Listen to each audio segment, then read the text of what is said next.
and I intend to win every time I take a case.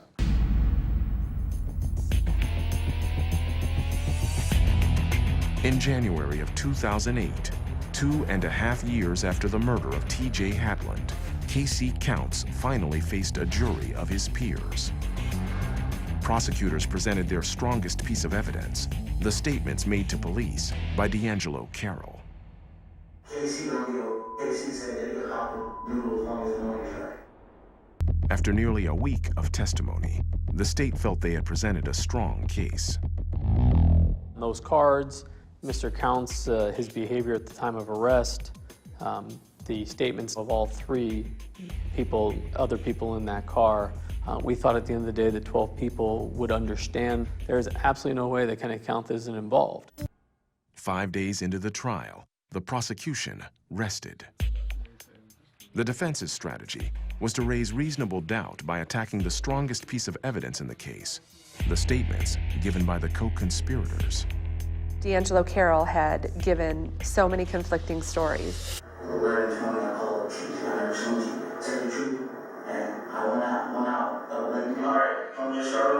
Even though he had told so many different lies, they believed the one story that he told that was Kenneth Counts was a shooter in the case.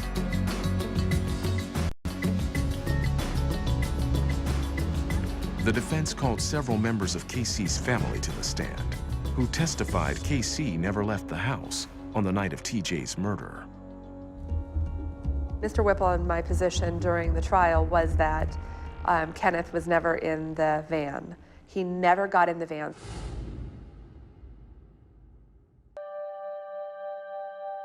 After 7 days, both sides rested, and the case was in the hands of the jury.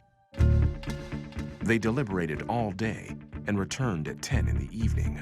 Every time a verdict comes in, it's a nerve-wracking experience. And I remember seeing the jury coming in and just not having a good feeling. The jury came back about 10 o'clock at night on a Friday night, and Mr. Whipple and I were extremely nervous.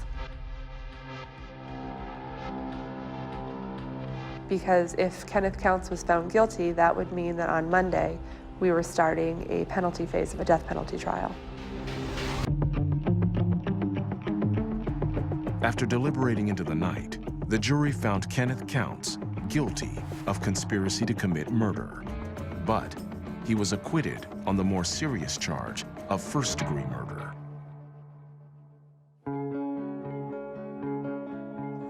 Well, it was very emotional. I've had other acquittals. I've had other murder acquittals. I've never had a death penalty acquittal. I have chills talking about it. We had essentially saved Kenneth Counts' life.